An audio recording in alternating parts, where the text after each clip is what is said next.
everybody ready? I call this board meeting to order. All board members are present except Jason Wiesenberg, who will be joining us shortly. And our student representative, Emily House, is here. So thank you. We will start with the Pledge of Allegiance.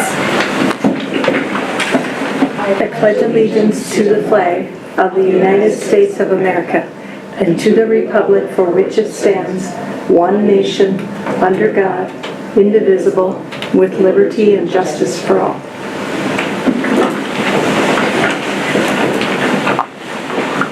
Is there a motion to approve the agenda? Motion to approve. Motion by Lisa, second by Lynn. Any further discussion? Hearing none, all those in favor please indicate by saying aye. Aye. Opposed?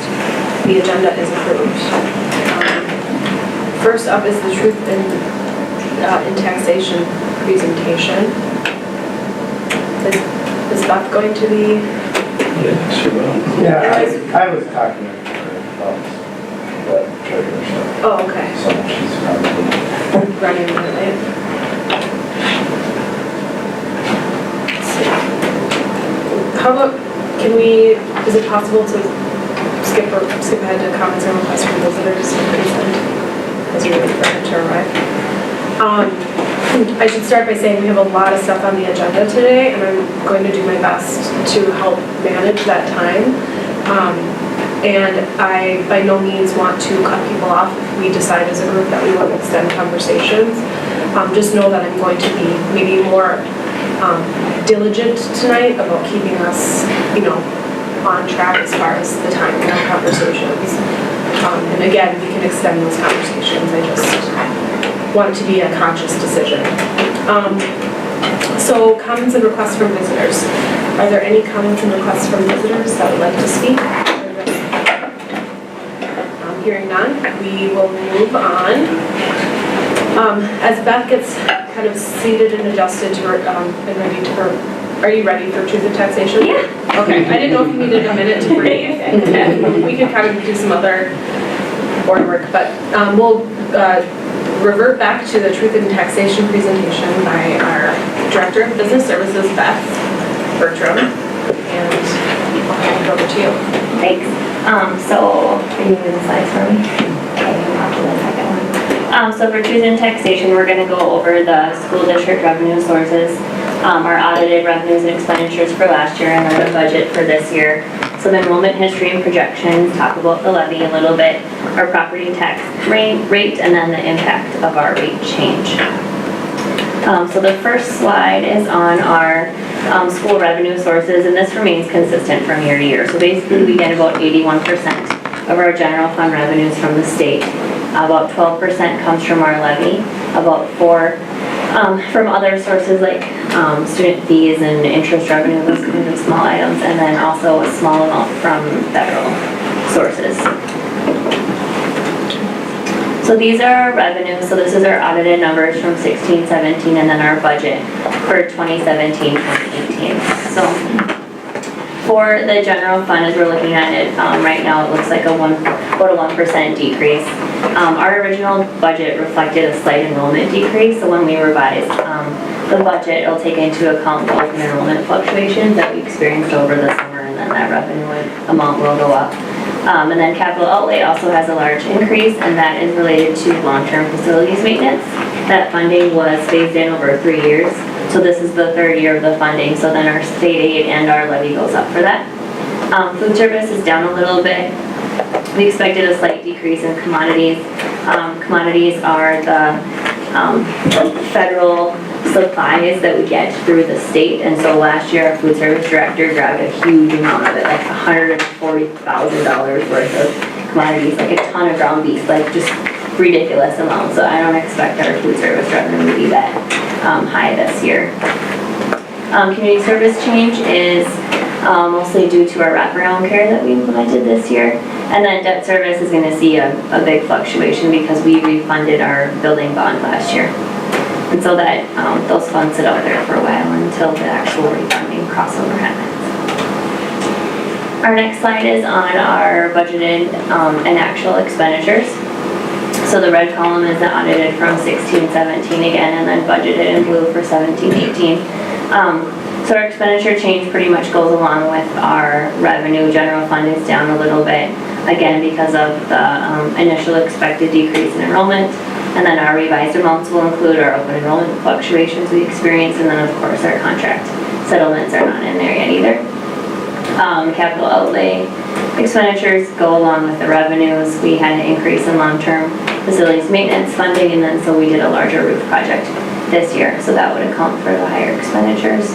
Our food service fund, we always budget to break even with our revenues, and this year we also hired a full-time food service director, so I expect those will be higher. And then community service, again, that first year of our wraparound care is implemented.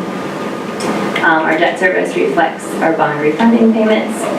And then OPEB, we always budget for doing implicit and explicit costs of OPEB, so there's all kinds of different costs associated with having retirees on our insurance plan, and then our actual benefits we give to our retirees. So we always budget for if we're going to have to transfer the full amount from our trust fund over to general, and then last year it worked out that we just transferred the actual expenditures. And this is a breakout of our general fund and the different object holder expense categories that we have. So you can see the vast majority of our costs are for personnel, for wages and salaries, and then employee benefits. So last year's audited percentage was 84.8, and our budgeted for this year is 85.5. Not a lot of other tons of movement going on in there. Contracted services makes up telephone. A lot of our staff development workshops are in there. Our special ed charges are in there for Lake Benton Stearns. So that's what makes up the majority of those. The supply budget, it might look a little bit off for this year. That's mostly because last year we bought math curriculum at the end of the year, and that shows up under supplies. And the way we do our curriculum is to budget $150 every year, but some years are much lower than that, actual expenses. Other years are much higher, depending on where we are in the cycle with what we're replacing. You know, a math or English costs a lot more than, say, a social studies refresh. Okay, so we'll jump to some discussion of our fund balances. So there are 5 different kinds that we have in our funds. Non-spendable, so prepaid and inventory. Restricted ones would be those that have a legislative requirement behind it. So if the state says you have to spend this money on a certain thing, staff development, for example, would be restricted. Committed would be if the school board decides to set funds aside for anything, we do have some set aside for severance. Our assigned fund balances are designated for a particular purpose. Most of those are for activities that fall underneath the school board. So a lot of times when people have donations or certain buildings do fundraising, that's where we kind of track their balances for them. And then unassigned would be anything that's not classified any further. And this is our fund balance history for the past 15 years. So our percentage of unassigned fund balance as a percent of our unassigned expenditures went up to 4.91%. So we are going in the right direction. We still have the lowest year back in 2005 at 2.11%. So I feel like we're making good progress towards that. Moving on to enrollment. As I said before, 81% of our general fund finances are coming from the state, and a lot of that state revenue is derived from our enrollment. So this is the 3rd year in a row now that we've had increasing enrollment. We are projecting for 18-19 to continue to see some increase in our enrollment. And jumping to the weighting factor, this just shows our general education aid, the base for it, and then what the different student levels generate for us. So basically kindergarten through 6th grade is at a 1.0, and then 7-12 we get 1.2 per student. The state is assuming that it costs us more money to educate 7-12 than through K-6. And the next slide takes those enrollment changes and pushes it into the revenue change. So if you look at the very bottom line where we have revenue increases, for this fiscal year, and this is the updated enrollment, not necessarily what our original budget reflects, but what we've got as of November 1st. We've got about a $460,000 increase in revenue. And then for 2018-19, we're projected at about $336,000 right now, and that's using that 2077 number. The next slide is on adjusted net tax capacity. So basically what this is doing is this is how the county evaluates the different homes and commercial property that we have in our area to try to get a total anticipated net tax capacity. So you can see there's a slight decrease from 2015 to 2016, and yet this is a year behind. Most of that is due to the way the state does their adjustment for our home valuation. So they take a look at what homes are valued at, like on a tax settlement, versus what they're actually selling at. And so I think our percent last year was 94%, and now this year it's 96%. So it's like those tax valuations are getting closer to market values. There's a little bit of change in that way. And then on to the levy for this year. So this is the total levy is going from 6.08 million from 5.9, so about $177,000 increase from last year. You can see there's obviously a swing between funds. That general debt service went down about $250,000 because of the refundings that we did, and then the general fund is up $427,000. We'll get to those differences in later slides, but basically the general fund is the technology levy that was approved, and also the change in long-term facilities units. So if you take a look at this next slide, this next one breaks it up by property taxes determined by legislation and those determined by our voters. So the legislation piece on top, that increase is for the long-term facilities maintenance. So I had talked about they phased that revenue in over 3 years. So this is the third year of it. So next year we won't see an increase in the levy for long-term facilities maintenance anymore. And then debt service is down a little bit because of the bond refunding that we did. I believe that was the OPEB one that caused that. And then if you look down, property taxes determined by voters, the debt service decreases because we refunded the building bond. Building bond was initially approved by voters. And then our capital project increase in the general fund is for the technology levy that passed this fall. The next slide is a bunch of the different categories that fall underneath our levy. And so there's general referendum, equity, our local optional revenue that the board chose to do, our first tier board approved. There are some that are tied to state restrictions as well, like operating capital. And then we have some for our OPEB costs, and also that long-term facility shows up there too. And then the ones in red, health and safety and deferred maintenance, have come off of the levy now because they got replaced by the long-term facilities maintenance.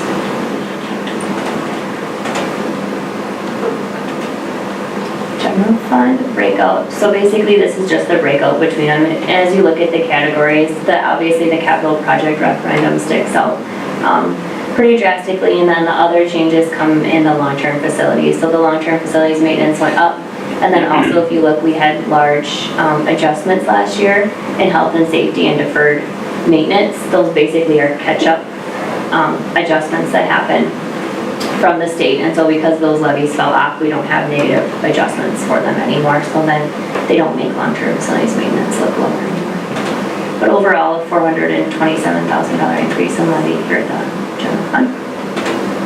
And then on to community service, basically it's exactly the same as last year. There's a little difference between early childhood and basic community ed because the early child family ed levy, that revenue is tied to gen ed aid revenue as well. So when the legislature pushes that up, that we don't have to levy as much as early childhood, and you could put more in basic community ed. So really level from one year to the next. And then debt service, you're going to see that big decrease in that initial voter approved, again refundings, and then again that long-term facilities maintenance one, that's our alt facilities that we refunded. So this should be the last year that we see a really big decrease in there, and then that decrease should kind of level off. We should have similar levies going forward. The Stearns County website has information where you can go and look and see if you qualify for a property tax. refund, so there's the website in case anyone's interested. And if you have questions about anything, you can give me a call, maybe Miss got a call or anything. I try to go really fast for you because I know you have a full agenda, so. Welcome with any questions on anything at all or if anything jumps out to them.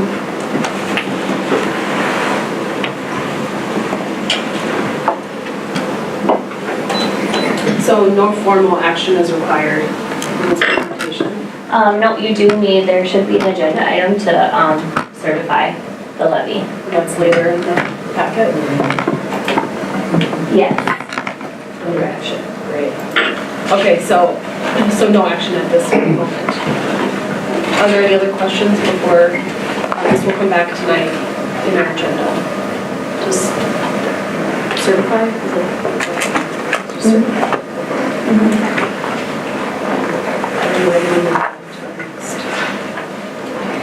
Thank you. Thank you. Thanks, Beth. Okay, consent agenda. The consent agenda is approval of the minutes from November 27th, the treasurer's report, approval of the bills. Mr. Getter has submitted a recommendation for a paraprofessional position, a replacement position.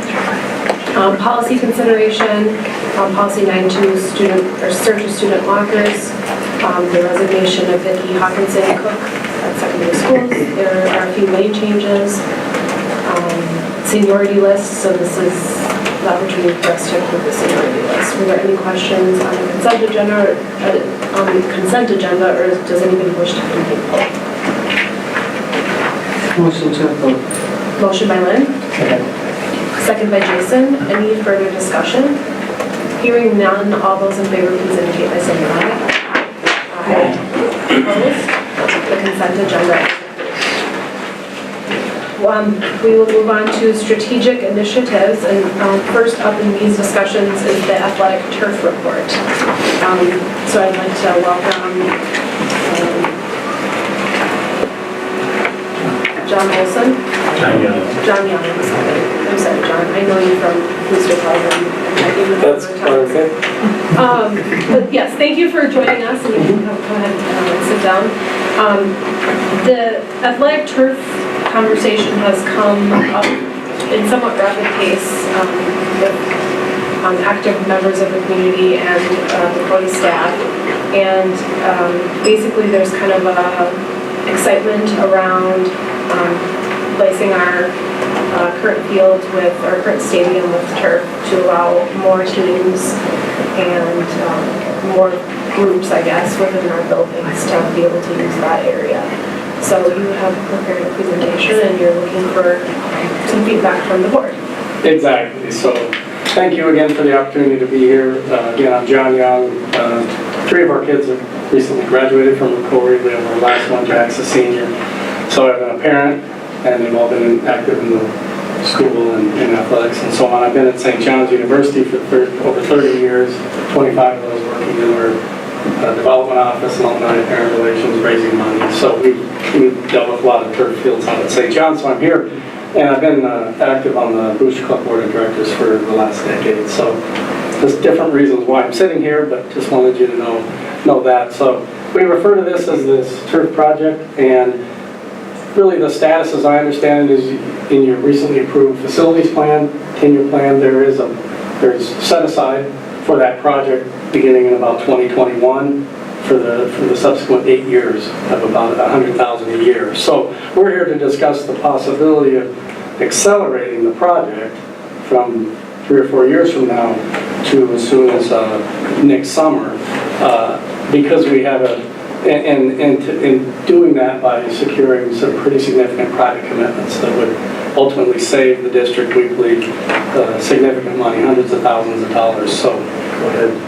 And the advantages of taking action soon are, the reality is we have a limited window of opportunity, and that comes with certain donors and donor prospects and members of the community.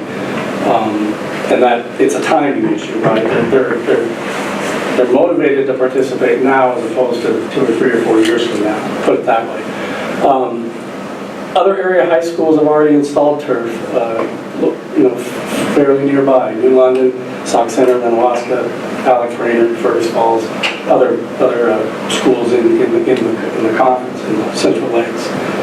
And others are planning for it. So we know that Albany is getting pretty close, and I know the new Tech High School will have turf, and possibly Paynesville and Eden Valley, there could be others. It's not the only reason to pursue it right now, it's just the reality is there are a lot of other local high schools who've either already done it or are planning to. Why now? It's kind of a shame that it's a beautiful venue, stadium, that of course the track gets used a lot, my son runs track, but that grass field only gets limited use because it's primarily a football field, and it deteriorates into October, and it's protected, so to speak. So if you have turf, you don't have that issue of just overly protecting that grass. Our understanding is the sprinkler system needs to be replaced at some point here, so that's another reason. But more than anything, as you mentioned earlier in the introduction, it becomes a varsity site for soccer and lacrosse in addition to football, and those were added in the last 4 years as competition sports. The lights are already on the stadium, so it allows those, both in the fall and spring, those games to take place into the evening, whereas where they're taking place currently, they have to be in before dark. It's also a great practice site. And you name the sport, football, baseball, softball, track, lacrosse, soccer, I don't know, it depends on timing. But we found at St. John's, I can just tell you that there used to be all this concern about these fields and grass. Once you have the turf, we have 3 turf fields, baseball, main stadium for football, and then now a practice, indoor practice, and they all get tons of use and for intramurals and everything. So it becomes a great site. So they'd be used also daily for other competitions. So JV, sophomore, freshman, I would think all those sports, especially soccer, lacrosse, and football, could use them for game sites. Then it becomes a physical education classroom. We learn from our tours at these other local high schools and right here, location-wise, you're walking distance from elementary, Rocori Middle School, Rocori High School. So I think during the day when there's not sports going on, it can be used for that. And then, the football team has gone up to Alexandria to compete in section playoffs. This could be a site for state section, I would think, soccer, lacrosse, or football. So you can see there's many stakeholders. It's not just a sport or two. You have, in addition to the sports, you have the band, the dance team, strength training, and community education. I know that there's a lot of youth soccer, youth lacrosse. There isn't any reason, I wouldn't think, especially in the summer months, that couldn't be offered up for the community, for community education. And it becomes a part of the whole standard of excellence that you're striving for here, I think, in this community. So what we're seeking tonight is really the endorsement to explore the possibility of accelerating this. And we'd also like you as a school board to establish and approve a naming rights policy. And then we'd like to report back to you in the February meeting, one of the 2 February meetings, with a proposed timeline on the installation. And then here, the last slide, this is our, in a perfect world, this is how the timeline would work. We've received the endorsement tonight. We'd go out between now and the end of January and secure all of the commitments. And then in the meantime, you would be working through a naming rights policy. And then hopefully in February, by the middle of February, the project would be approved. Then we'd enter that process of putting out bids and making decisions by the end of March in a perfect world. And then sometime in May, mid-May to end May, you begin the installation, and by the mid to end of August, it's installed and ready to go. So on fields of this size, we've learned that it's about an 8 to 10 week process. But once the base is done, the base is the most significant work, and then it's about a 2-week process to lay the turf down on top of that once it's laid. So, any questions? So if you put turf in, what's the Well, compared to other fields? At St. John's, we had a first generation turf we put in 2002.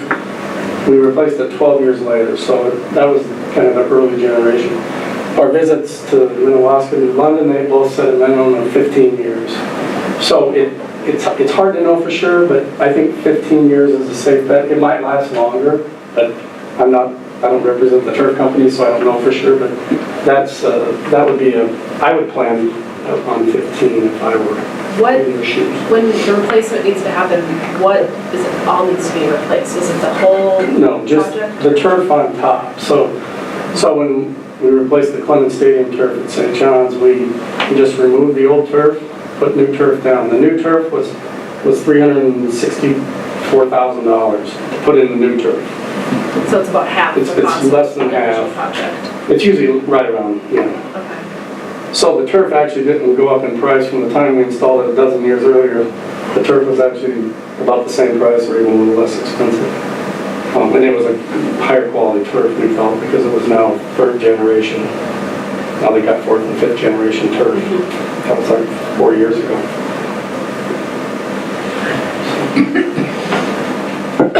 Are there any other questions?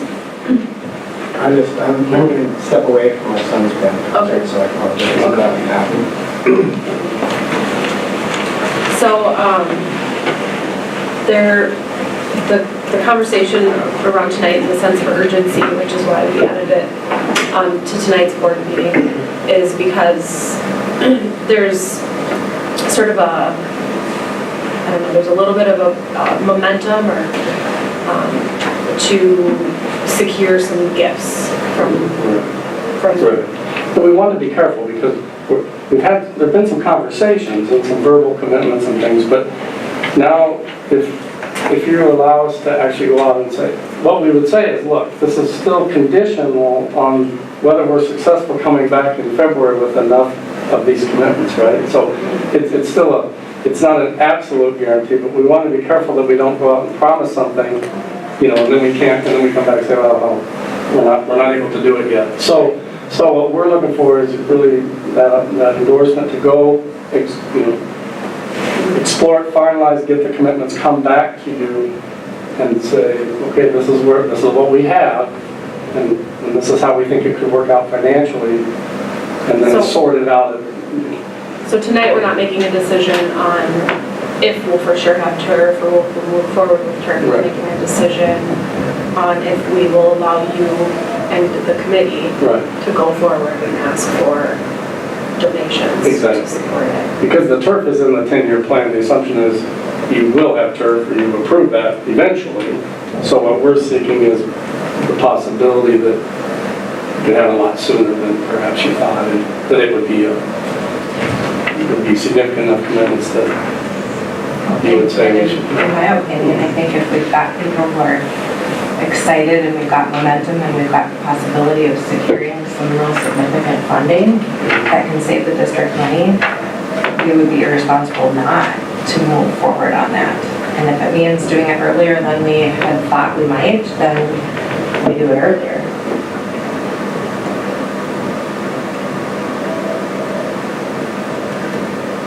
Yeah, I guess for me, I would echo what Sunny said. I feel it's exciting to see community members and our faculty and staff engaged, and we talked about it tonight. Central Minnesota Standard of Excellence, and I really feel that this school is already, and this is just another showcase. There's some due diligence pieces that I feel like we have to check up as we move through this process, but that's not that part of this stage, in my opinion. This stage is saying, okay, go ahead, if you can raise this money, that's, let's have a conversation then. So, I feel excited about the prospect of it. What kind of commitments would you be getting from people? I'm trying to figure out how to phrase this. We had some promises when we did tennis courts, and some people didn't come through on the tennis courts. So I'm a little hesitant to just say, go ahead and get the commitments, and then, we get commitments and then people don't follow through with handing money over. Right. You have to be you have to be very careful about how you do that. You definitely need to know, you have to have everything in writing, first of all. You have to have signed commitments, and then you have to have a mechanism in which to provide them the tax incentive to do so, so the tax receipts are really important. So, you know, we're talking about different options of the booster club is a nonprofit. So we've issued tax receipts before for different projects. So gifts can come in and then receive it properly. But more than anything, we have to know that we're trying to keep it to a 2 or 3. If someone wants to do something significant, they need 2 or 3 years to make that commitment. They pay the first part up front and then we work it out. That's what we're going to sort through, is how can we make that work so that by the time we start the project, here's a lump sum. By the time the project's finished, so May and August are kind of our two. We have enough to start, and then by August we have all the cash there for you folks to deal with, and then we sort through the process of collecting the pledges and the commitments. So you keep them pretty limited. That's why we usually work with larger gifts, and so we're talking about 5, 6, 7, 8 key commitments. And then if we have a plan to raise some smaller gifts to supplement that, we're not really reliant on, I mean, we're not depending on those. Those are actually where we have less success, is where people say, oh, I'll give you $1,000, and then it takes us from, you get 100 of it, and then you're waiting for the rest of it or something. So we want to be careful we don't put ourselves down on them too far with a lot of smaller commitments. And some of this is sponsorship, correct? I mean, there's sponsorship. Yeah, there's a difference between the naming and the sponsorship, but right. Some of it can come with, if it comes with some kind of recognition or branding or whatever it might be, then the dollars have to follow, because you can't just give it to them for nothing. So, but you're right. That's a key thing. We have to know we're gonna be able to get it. So certain gifts we're trying to get all up front, 100% of it, and other gifts we know we're going to work with them. But if we can, and then if we have some financing we have to deal with that outside, and we've got a plan, but there'll be different moving parts to it. And I just know there's one other significant project going on in town where there's another group out trying to raise money. Exactly. Splash pad. Exactly. We're very aware of that, right? This fundraising funds is part of your career, is that correct? Right. I do it every day. Okay. So. Which I mean, So you trust me, it's not that it's easy. It's just that there's a proper way to go about it. So I have the confidence we can do that. But you always want to be careful. So again, this is, we're looking for an endorsement of the concept. So the idea that you would go out and seek funds with a number of contingencies. The first being that this is a community group that will report back to the full board, and you have mentioned that's part of the plan.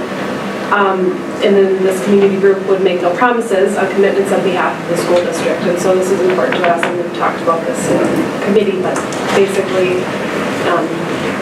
as a committee, you can't promise anything that the district will do without us, working through that together.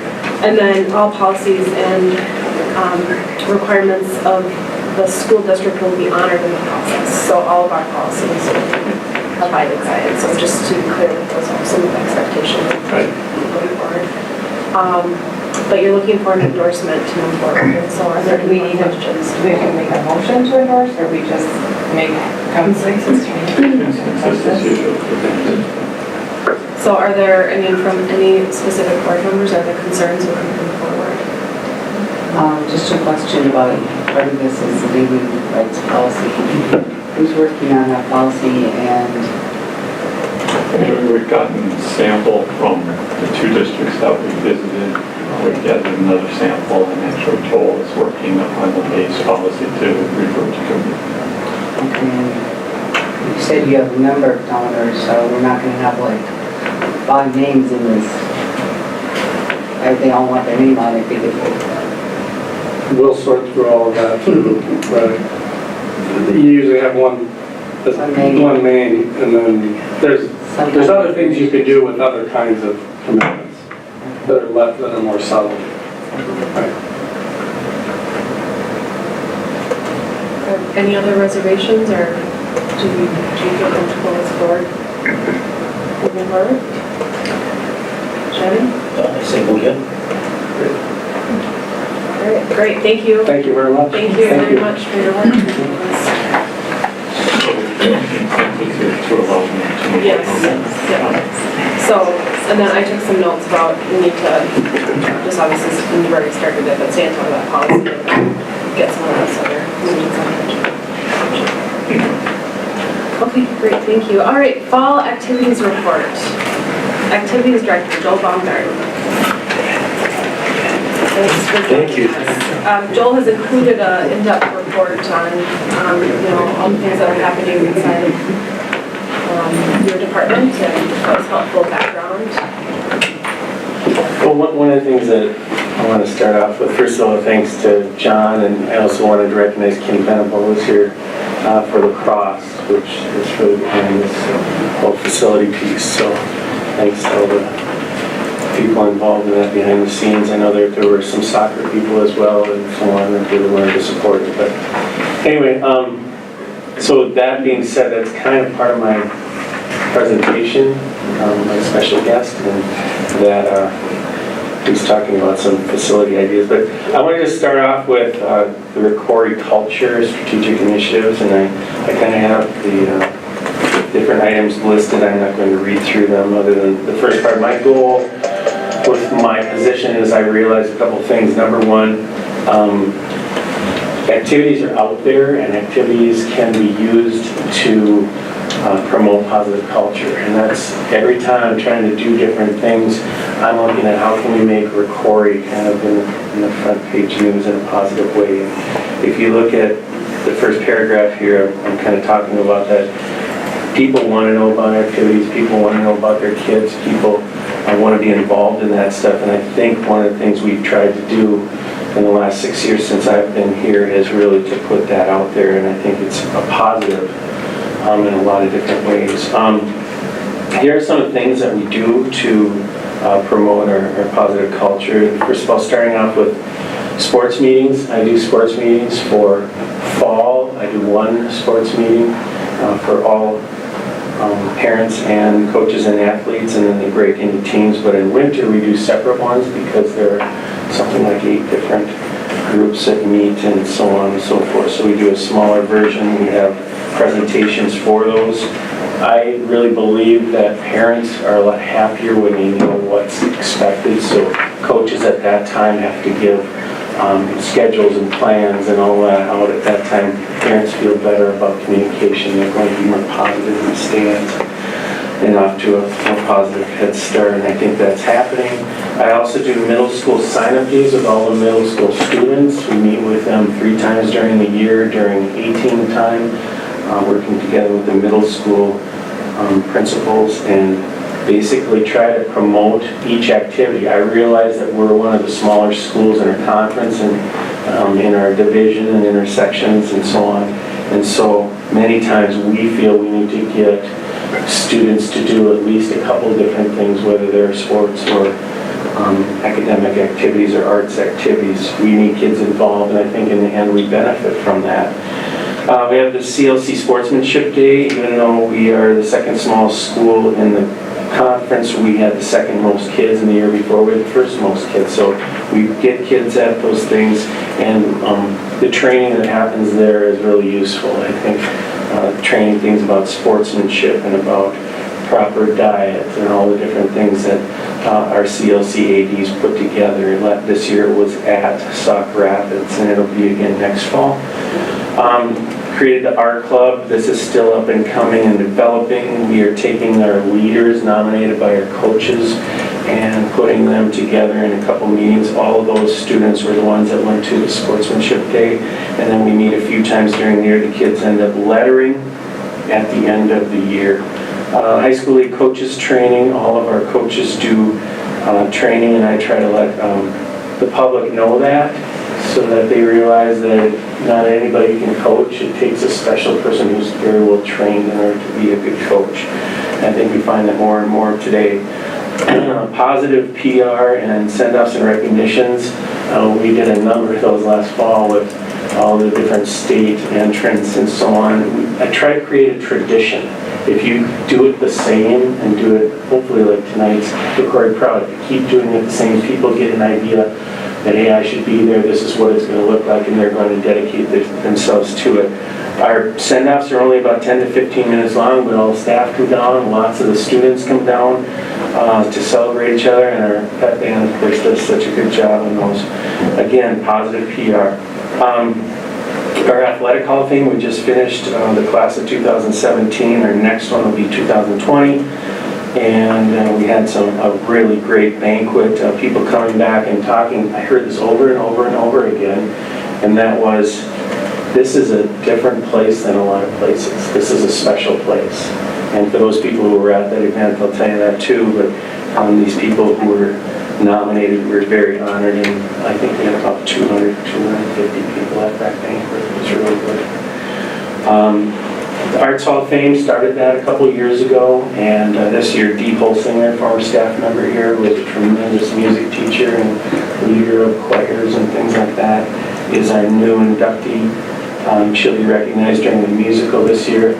I want the arts people to feel like they're supported the same as sports, and I know that's hard to see, but at the same time we do try. So that's why I got that thing going, and I think that's been a success, just getting off the ground as well. We talked about the Rocori Proud ceremony. Hopefully that'll be a tradition that comes. Next one's in March or April. College signing, we have another big college signing coming up this Wednesday. Talk about positive media. We get, the thing called Times, we get it on social media, all this stuff, but we have lots of kids moving on to do really good things and activities at the college level. Probably the most D1 athletes we will have, or we have had in a while, and lots of other levels, D2, D3, and junior college. And some people are like, why don't you just recognize the D1 athletes? To that kid who signs at D3, it's just as important to them, so we want to make sure we're inclusive as we're supposed to be. The high school league put together a book study, and I am part of this. All ADs across the state were invited. However, it's quite a commitment. You have to go for a number of days. It's about a day a month that you go down to the Twin Cities, and they really, really train you on how to train coaches on why we play. And there's some really great conversations, best ADs in the state coming together, talking about this with this Joe Erman guy who has a book out on this, and Joey Redmond, who's in charge of it across the nation. Really a great thing. So I'm part of that, and I'm trying to figure out with Scott and I are working together on how can we get a day a month in the morning to meet with coaches so that we can train those coaches regularly. And Scott and I, like I said, are working on that for next year. I appreciate his work on that. We talked about John's idea on the facilities and the turf and so on. There are other things going on in the facilities. Some of the things, again, trying to promote PR. If you look out on the track, you see the big sign that's out there that Dave Rarick and Colin Wolf and some other people worked really hard to get together. We're in the Hall of Champions is what I call it. We have the new track podium. Baseball's looking at putting one in there as well from their state championships, and we're putting up pictures across the hallways and things like that, because the atmosphere when people walk into this place, this is a cool place. This is really great. What does it do in the end? We think it attracts people to come here. Special thanks to all of our custodians. They just are amazing, all the work that they do, and I know they feel stressed at times, but Dan Evans, Becky Merosa, Bob Murdes, we have Vern Olives and Peter Nierengarden and Brent and all his crew. Great job to all those guys. Booster Club last year, the Booster Club spent $76,000 on our kids, and so one of the things that we've tried to do is promote a partnership with our coaches and our Booster Club and community. I think it's going very well right now. John can probably attest to that. We we kind of ask coaches to help in different events such as bingo and things like that, or the Red River Run or whatever, and then they're able to come in and ask for needed money. Much of that money goes toward things like uniforms and stuff. New activities, I'm not going to go through all of this. I will say this though, that as late as today, I had an inquiry about co-oping in gymnastics, girls gymnastics with a couple neighboring schools. There's talk of that going out there. We've been asked to research that. That's one of the two sports we don't have. The other one is boys tennis. And this spring, one of our staff members has applied to put together a boys tennis club, which he's going to run through community ed. So those are to be determined in the future. What does that say about Rocori? Hey, we provide a lot of stuff here. And again, that's one thing I want to get out to our neighboring communities. We have things like lacrosse. We have FIRST Robotics. We have soccer. You know, we have VEX Robotics. There's a lot of schools that can't say that in our area. And so standard of excellence, that's what we're trying to do here. We are co-oping currently in a couple sports, skiing, both Nordic and alpine skiing, and giving kids an opportunity to be part of that. Of course, our hockey co-op. We have a small co-op in boys and girls lacrosse, and we had a really successful first season with that. This time last year, we were just putting the team together, so I thought we did pretty well with that. Already Sartell and Sauk Rapids are talking about splitting because this is becoming such a popular sport. They're together now as a co-op. Next year they're going to split. And then Brainerd is adding in this year. That gives us 5 in our conference. Our conference rule is once you get 5 teams in one sport, they become a conference. And so that's exciting for us as well. Trap shooting is still doing very well. They created their own governing body. We helped them with that, and they're just doing a really great job there. They had, I want to say, between 70 and 80 kids in the last season. Did a great job. And again, like I said before, the robotics group, they are just booming with kids, and especially the VEX one. The first is still doing strong. They're a little bit different. We can work together and make them both successful. I'm going to move on here.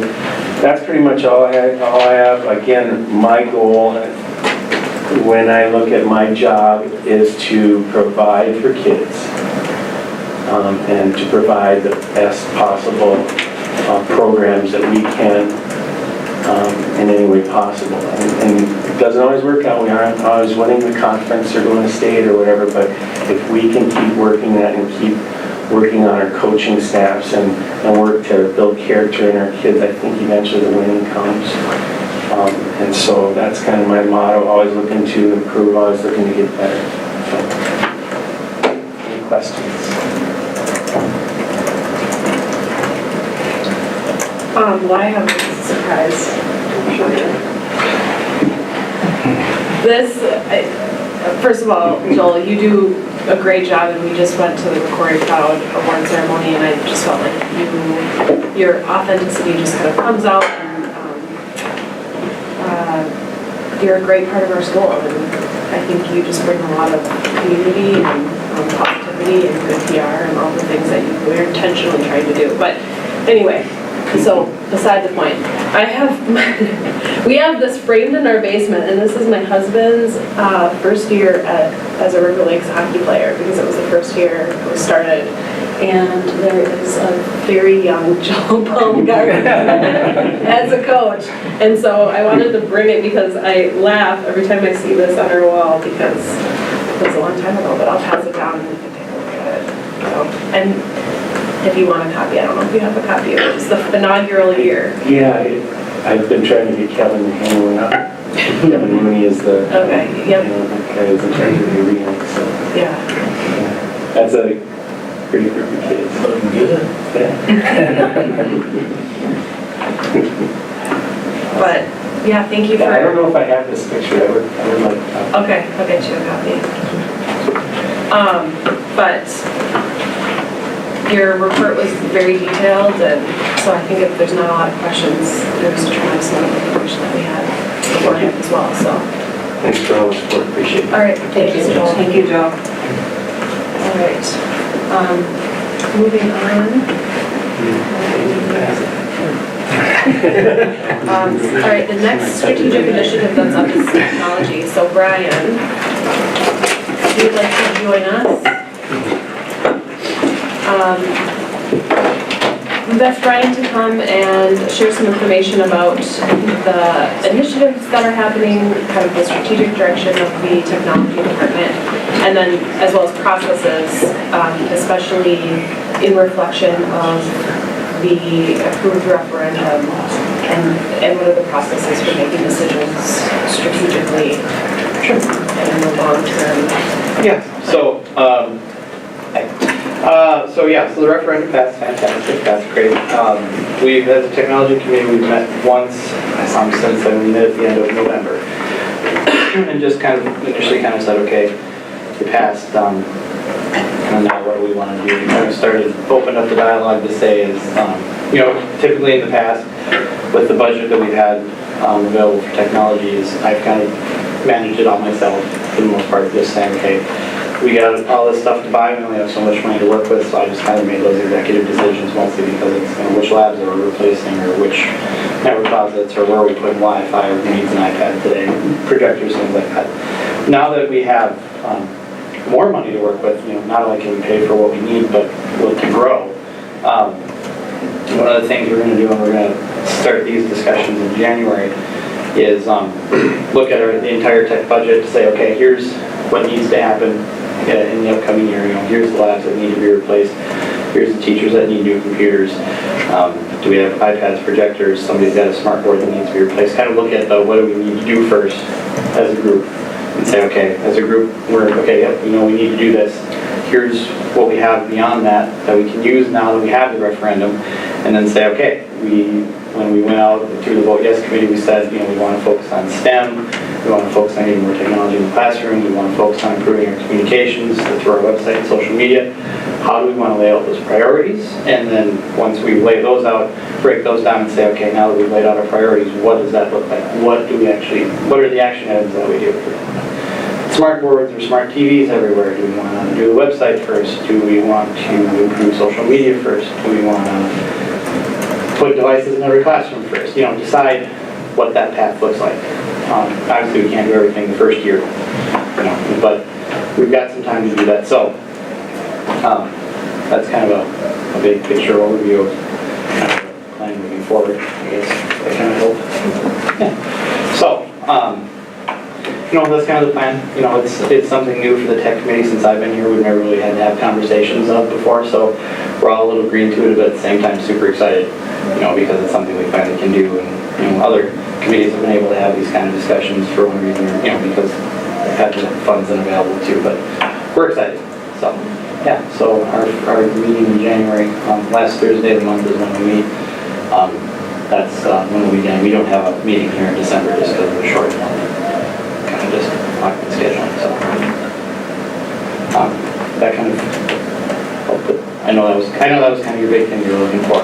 Yeah, well, I've had people come up to me, community members who are involved in certain tech things that touch tech, and they're saying, well, I heard a rumor that we're going to get money from this referendum, or hey, do you think that we can get some of that? And so the questions that I brought forward to Scott were, what does this process look like? Yep. And making sure that this process is methodical enough that we are not making decisions in isolation without really making sure all of our stakeholders are included at the beginning instead of the end. And so I just, especially with this being a referendum, I think it feels more like the community's money, and I just want to make sure that we have a clear process that stakeholders can engage in. And to me, what I'm hearing is that, and we've already done this for years, is we lay out the needs of the district, and those become a priority. If the computer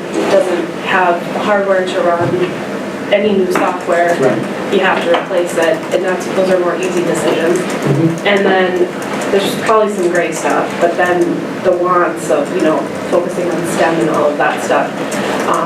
I guess I would like to see a really clear process that I can, relay back to people of what that wants looks like. Yep, and that'd be something we develop as part of the committee.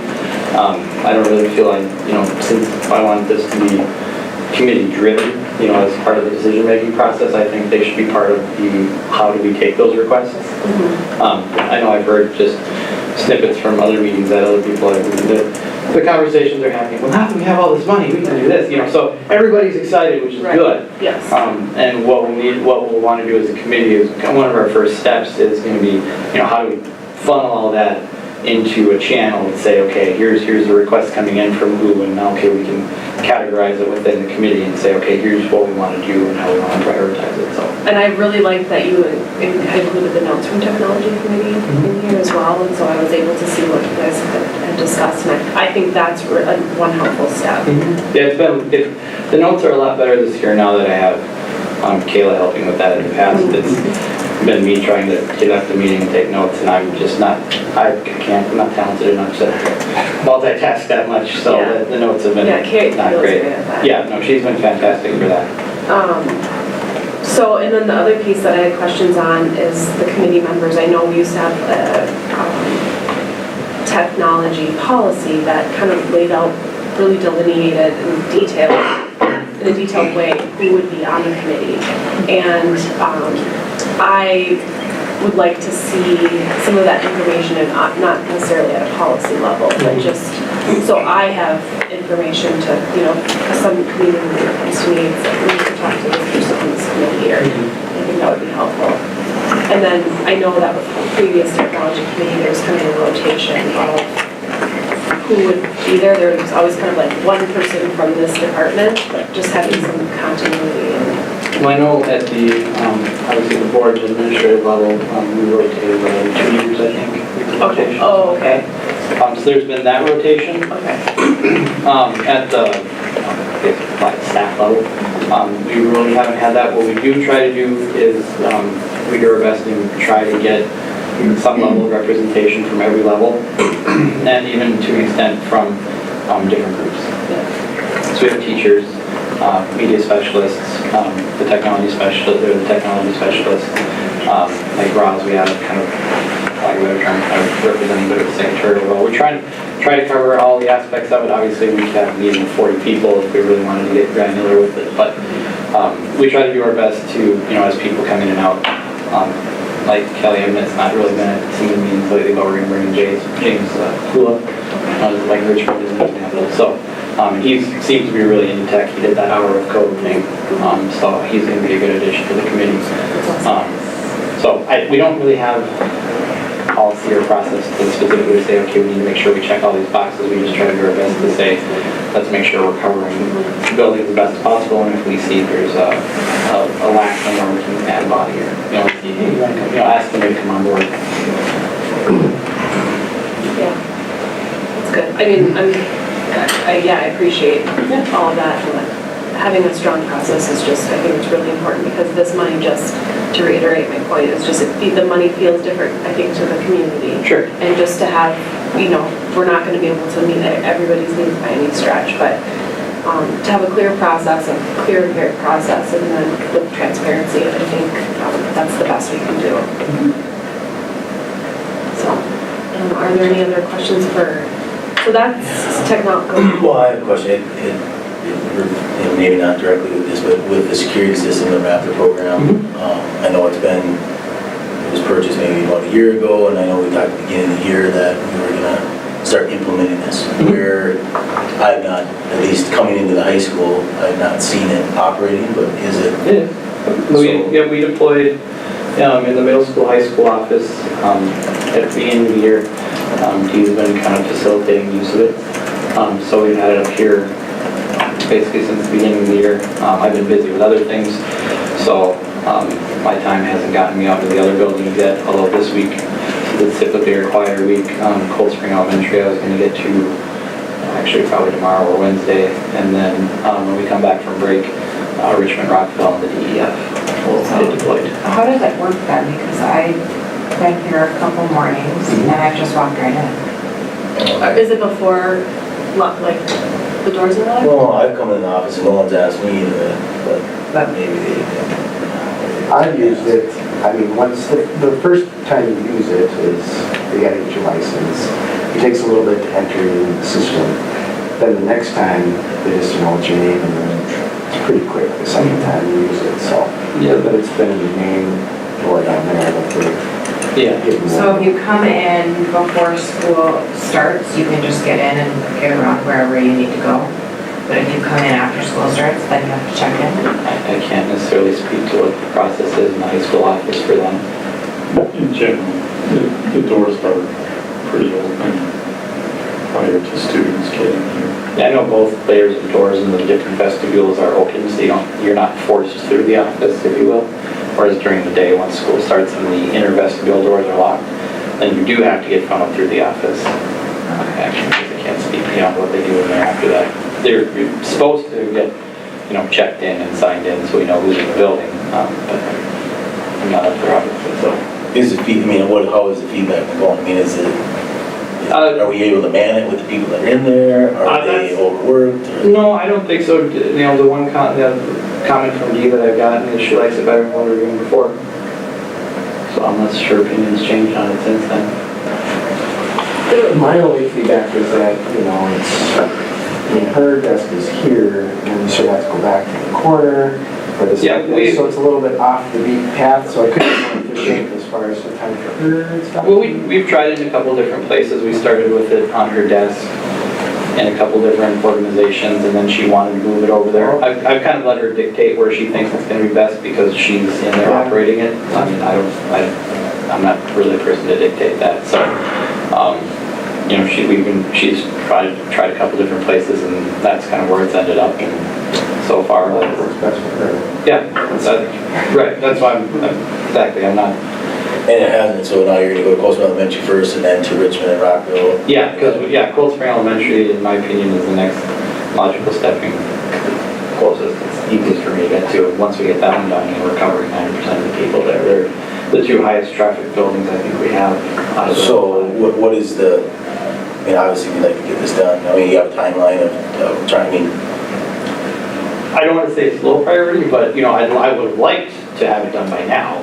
Just other things have caught my time. So I'm hoping now, usually this week here before Christmas break is pretty quiet because everybody's just trying to get into the break. Then when we come back, it's usually pretty quiet, kind of the first part of January before we start ramping up into testing. So I'd like to have it done before testing. That's kind of my goal.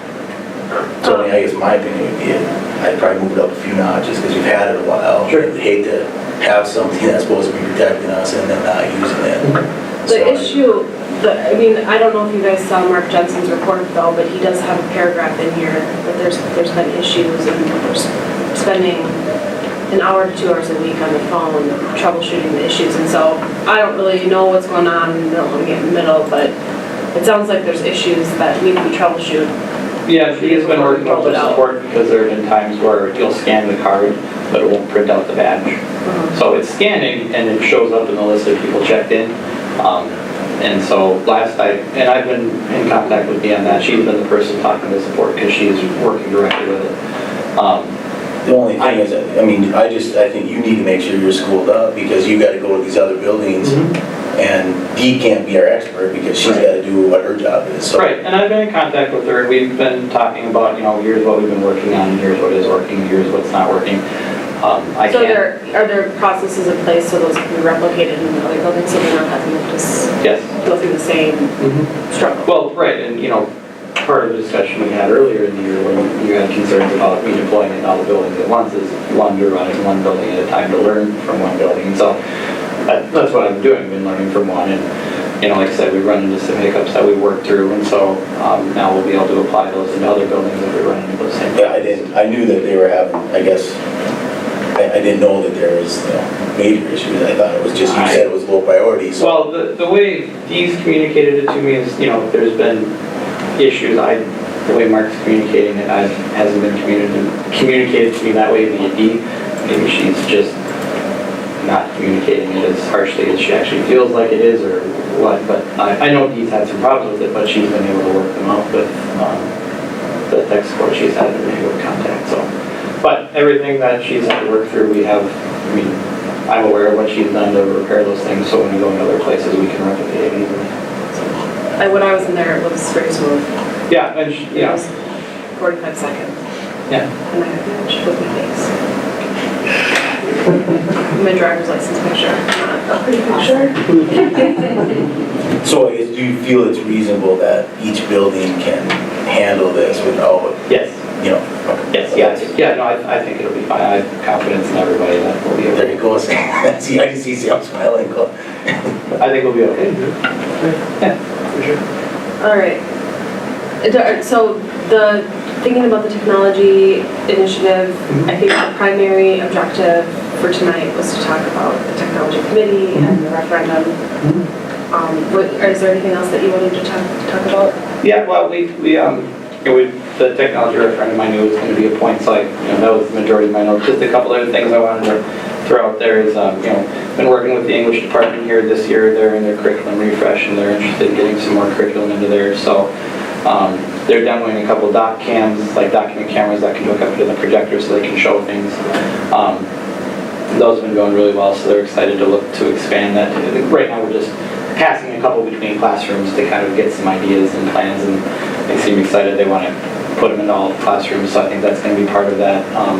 They're also looking at, we're going to demo a couple different types of laptop type devices because they're interested in having a cart of those that they can share between their rooms. So last week I got a couple different models in that I'm going to pass out to them that they can kind of demo and work and use a little bit in their classrooms to find, which screen size and type that they think they like the best, and then kind of price it out to see what the cost is like that, and then I'll work with the curriculum committee to see because they'd like to incorporate that as part of their whole refresh package, and then kind of see what that looks like as far as costing and how we handle that cost and who pays for what parts and stuff. So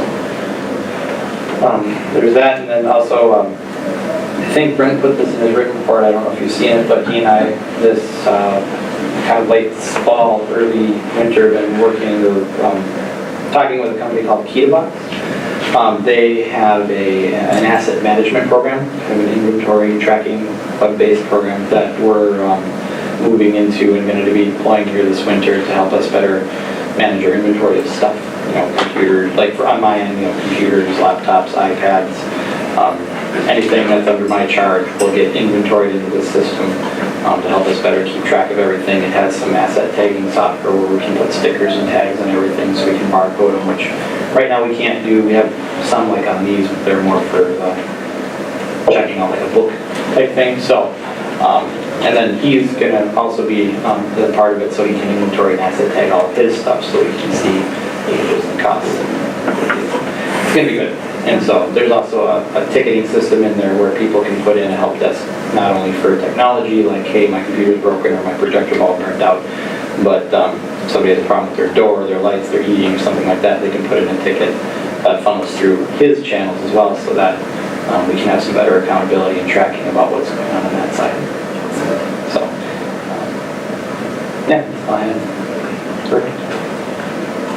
One question, I know most departments or areas are represented on the curriculum committee, but is there a process so that someone who isn't on the committee and comes up with a great idea of, we want to add this to our curriculum in our area, is there a process that they can appeal or come to your committee or? On the curriculum side or the tech side? Bringing both. Because lots of times technology, we want it to be tied into the curriculum whenever possible. So is there a way that those two can be combined? It's a goal of the CI department to be working more closely with Brian. Yeah. Because that's come to the forefront more often with our refresh. Our curriculum refresh is meant to provide those kinds of things in an off-cycle year for committees. So the teacher would come with a request and have the data and information and present it to the committee, and then we would discuss it and then approve. Well, and as of late, so many of the requests are technology-based or looking forward to the ELA adoption for next year. A lot of the requests, like Brian said, are curriculum-based or are technology-based. So we're going to need to work closely together to make sure that that happens and that we're all on the same page with the steps in the process. She answered a lot of that better than I would have. I was going to throw in there too, one of the things is I tried it when I talked to staff and whatever, and I think they're doing a better job in the CI committee too, is just saying, if there are technology things, make sure to talk to either people on the committee or to me, and the English department's been very good about coming to me to say, hey, we're in our curriculum refresh, here's all the things we want to do. I've had some meetings with them, had some sit-down conversations with them where they can just throw ideas at me and say, how does this work, how would this work, how would this work, and I can give them that feedback, and then that's how we came up with the document camera things, and then how we're going to try out the different laptops to incorporate into their classrooms so that they can use it with the curriculum pieces that they're getting through the CI. So, Is CI on your technology committee? I feel like there's some people that are on this. There are a few shared reps, but it needs to move forward and to the point where we're working more closely together. At the CI, the district CI meeting last Friday, that was one of the issues that was brought to the front with our mission and goals is how can we work more closely with tech? So you're spot on with that question. We're right on the verge and the cusp of Yeah, I didn't make it to that meeting, sorry. If there is some crossover, we're figuring out how to make it better. Awesome. That's great. Okay. Thank you, Brian. Yep, thanks guys. Appreciate it. Thank you. Okay, and we have our wonderful elementary principal leadership team here, and they're next up on the agenda. Part of our, you guys can pull it up. So we have Mary Holmberg, Sam Court, and Eric Sampson here to discuss just a brief update on what's happening in the elementary buildings. Welcome. Hi. Thanks so much for having us. Okay, I'll start. Just take it. You've seen the report from Richmond Elementary, and so things are going very well over there. We ended the first trimester, so now we're looking at correlating data to see where our kids are and see what our needs are and to work a little more closely with the intervention process. And that's pretty similar across all three buildings. Fortunate to be working together with our intervention staff and with our teachers to see what our kids need. We're trying to decide what kinds of things we need to use for our benchmark data, and that's a conversation that we've had again as a team. We were fortunate in Richmond to launch the book tasting. Our media specialist and her assistant formulated a book tasting, which is very much like a menu of books. And so the third, fourth, and fifth graders had that opportunity to go into the media center, and they had a menu, and I was the maitre d', so I sat them down at their table, and they were presented with a menu, and they got to choose books from different genres. There were about 4 times throughout the hour that they were in the media center. They rotated, and then they had a menu where they rated the books, and they made comments, and had a want list or a wish list for the books to check out. So that's new and improved in our buildings. I think it was great for kids. Together we were able to do the hour of code in the 2 outer buildings with Shannon Johnson. He works with the arts and academics area, and he worked with Joy and then James Kula, as Brian just mentioned, to do an hour of code for kids. So that was just a fabulous, fabulous experience for our kids, and it brought parents into the buildings, and just it's amazing what kids can do. 8 and 9-year-olds were bringing their families in and showing them how to code a game and how to, they were uploading apps, creating their own apps and uploading them onto websites. It was just the coolest experience for our kids. So. Well, part of the alignment process is really easy for us because we share staff. So book tasting was great at Rockville as well. You walked into the book tasting in the library, and they had curtains, so like there were any wall that wasn't covered in books was just had a black curtain on, and the tables were covered, and they had centerpieces, and it was just you walk in, and I walked into the 5th grade section of it, and it's just silence. And they had already been served their books, and I had them laid in there just like that. I mean, silence for their 5 minutes. I mean, it just doesn't happen. They're even they'll still be sharing like, hey, look at this with a buddy, but nothing. And then it was time they rang the bell, and it was time to switch tables, and they each table had a different genre that they got to explore and kind of see what they like. So it's just a really creative way to get students to start reading different books. You just kind of foster that love of reading was really neat. The hour of code also really was kind of a passion of mine. In a past life, I was a STEM integrationist over at St. Cloud, so that was kind of one of my ideas with Mr. Johnson, was how could we get that going here in Rocori. Code.org is an organization that's trying to promote computer science and K-12 education system, and trying to see it, as we move forward, there's all these jobs that are opening up. How do we prepare our students for that? How do we get them to that they're, ready for life, college, and career readiness? But with that, thinking about how do we get them to be ready for jobs that aren't even created yet? Part of the art of code and computer science strides really focuses on problem solving and creativity. So there are multiple ways to solve these problems when the students are going through tutorials. There's just creative ways that they could do it, and you can go around and see one kindergartner solving it this way, another kindergartner solving it the other way. You guys had some really cool partnerships with partner classes, where an older class helped a younger class. So that was a really neat mentorship that came out of that. We're getting ready for our family groups, our next family group at the end of December here. This one's going to focus on patience, which is a great theme for this time of year. Students are really, they're working on it. They're working on patience right now in every part of their life, and so is the teachers. But it's just a great reminder for us as staff to just slow down our thinking and our processes, so that we can help kind of these students where they're at, and they're going to do. Our teachers have different board games and activities that they're going to do. Fifth grade through kindergarten that require different series of patience and different activities that practice patience. So coding. We had a bit of coding at Cold Spring Elementary also.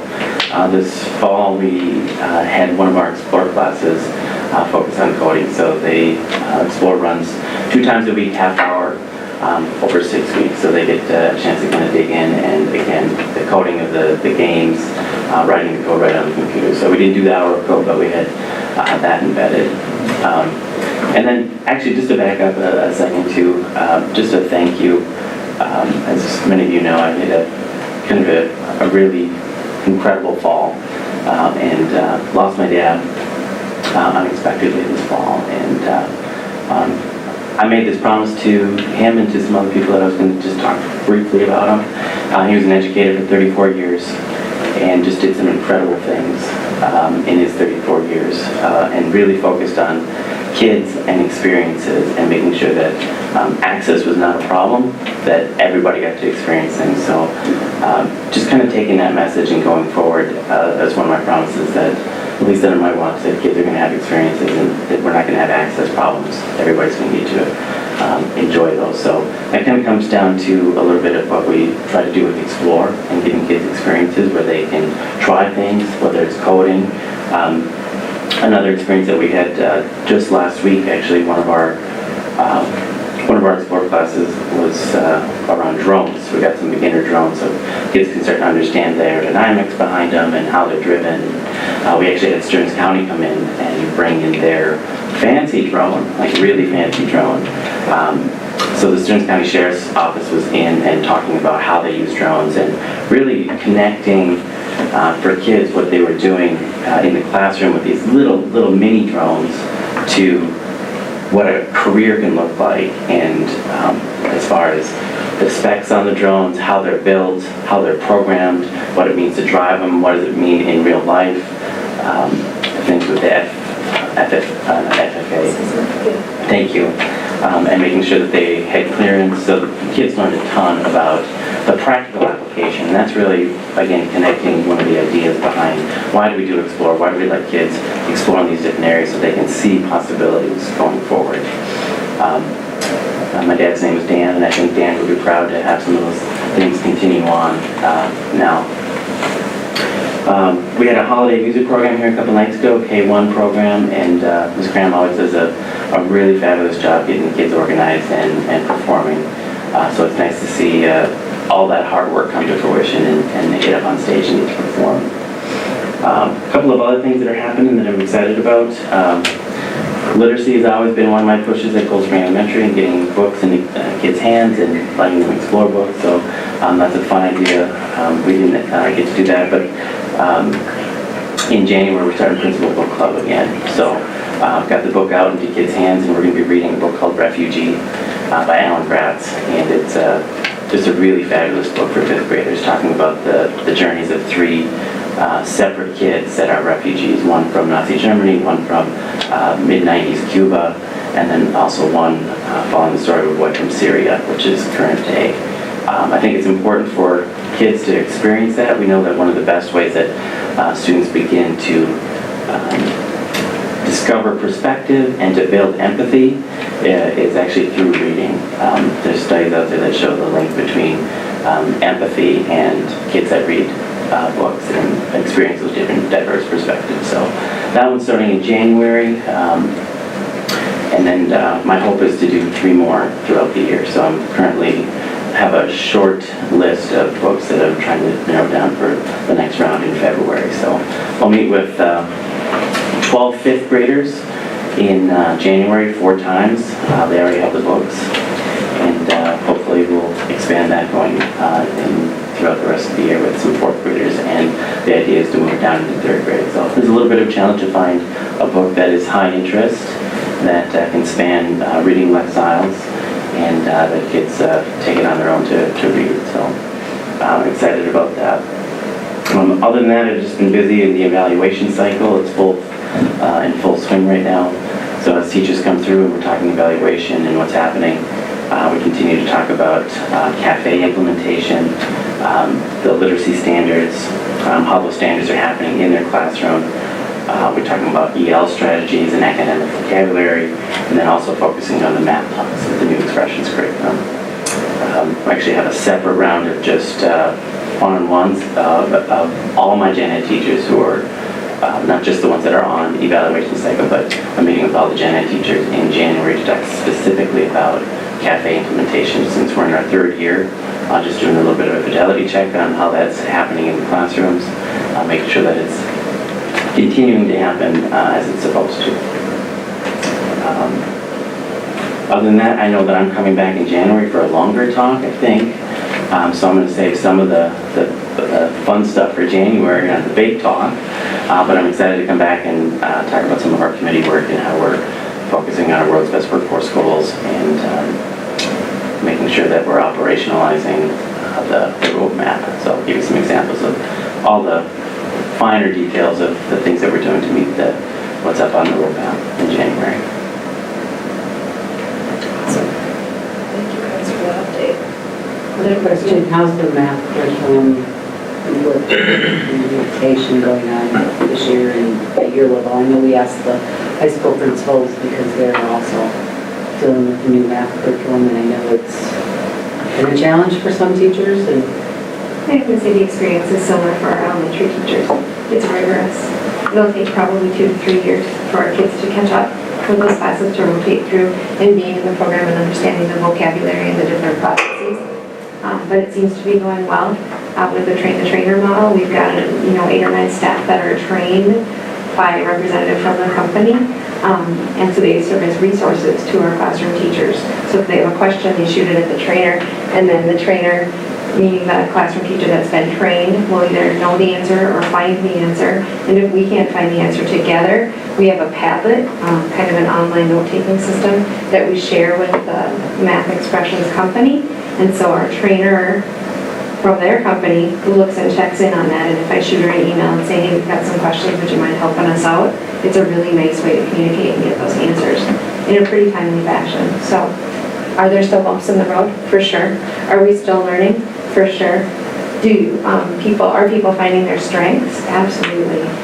so we get everyone trained. I know there was some concern that some people early on hadn't been around for training, specifically some special ed and some more specialists. Everyone. They're working on that through the UBD process. So we had the UBD day not too long ago. Okay. And on that day, the math teams met. And then they were We actually did some in-depth research to see what part of math expressions the interventionalists could use. We do have some time set aside on the 18th of January where the trainer's coming out and our interventionists will have a set 90-minute block of time to work with the trainers to ask those questions and dive deeper into whatever they've uncovered right now. It was difficult because the online piece for the elementary school for our intervention wasn't up and running as promised at the start of the year. It did actually get up and running around the middle of November. And so now we're able to use the online pieces and some of the programming that was promised last spring. And what about reaction from parents to the new math curriculum post-cycle? A mixed bag. You know, it's from the parents that are really excited with the language that their kids are bringing home and the problem solving that they're bringing home to, I really have no idea how to help my child. What am I going to do? So we've worked with staff to encourage them to include parent videos. There's a personal math trainer online that has videos for parents to access that walks them through the steps in the process. So they're getting the same language and the same methodology that the teachers are giving their kids. We have some internal videos too that some of our staff have made with kids that we're working on getting out to parents. So we're going to start embedding those in some newsletters. And, I think they got one from third grade or fourth grade. I can't remember which grade. Another layer of that is just making sure that whatever we are sending home with our teachers and that teachers are sending home is something that students are comfortable with. So I know our teachers at my school always, communicate to parents, if this is something you're struggling with and your child is struggling with, just write me a note and come back. And that's great feedback for them to be able to reteach at the beginning of the lesson. There's always time to go over the last night's the work from last night to be able to catch everybody up. Homework needs to be seen as an extension of learning and not a daily struggle or a struggle that parents have to have when their children come home. So it's just more conversation we have to have as we kind of roll out this really rigorous, a great curriculum. Anecdotally, I've been receiving from both my children, like, there's to the parent letters that must be part of the workbook that come home explain kind of the new section or the new chapter. And so if someone were to not understand the background behind that, there's that form of communication as well. And then also, I think this is super important, and I was really excited to see, but at conferences, both my students, teachers they had such a positive attitude about the curriculum, and I think that that's really important because that's how parents are calibrating themselves off of it. I personally love the curriculum as well, because from a parent standpoint, it makes a lot of sense to me. It's having studied math all the way through college. And just have really great positive attitudes explaining why they loved it and why they think it's better. And it's filtering down the information all the way to the parents. And I don't know that it happens to everybody, but communication needs to happen in multiple ways, multiple times. And so I see that happening. So thank you. Keep us posted though. Let me know if you're here, things on the community. Because I'd like to get to the bottom of it anyway and make the transition for everyone to know. Is the curriculum K-8? K-5. K-5, and it doesn't include preschool? Right. Okay. It's K-5 and then 6-8. Okay. But they're kind of separated. Okay. I had that conversation with Jake Zahar just this afternoon about pre-K. Okay. And where does pre-K fit into math and where does pre-K fit into the ELA program. So we've got some work to do. We're part of a PLC with Stephanie Hillman, working toward finding alignment so that they have the skills necessary to teach our kids what they need when they enter kindergarten. Great questions. Thank you. Does anybody else have more questions? All right. Well, thanks for coming tonight. Thank you. Thank you. Happy holidays. Yep, you too.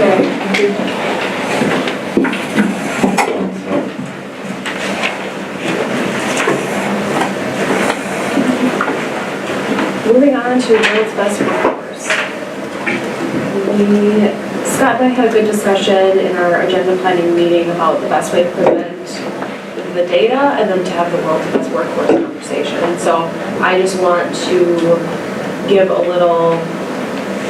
wanted to provide a little background information about how we came to choose what we chose to share, because there's an incredible amount of data, and it goes all the way down to very detailed levels. And I think from my perspective, I thought it was best, I think you can only talk about numbers for so long before, especially in a full agenda, before you kind of glaze over. So, before anybody would. And so I wanted to chunk it out in a small enough discussion that we can stay wrapped up in it. And then if there are questions about specific parts of the data or specific ways that we want to look at the data as far as, our RTI processes or how are we, there's a lot of ways that could go. We would be happy to develop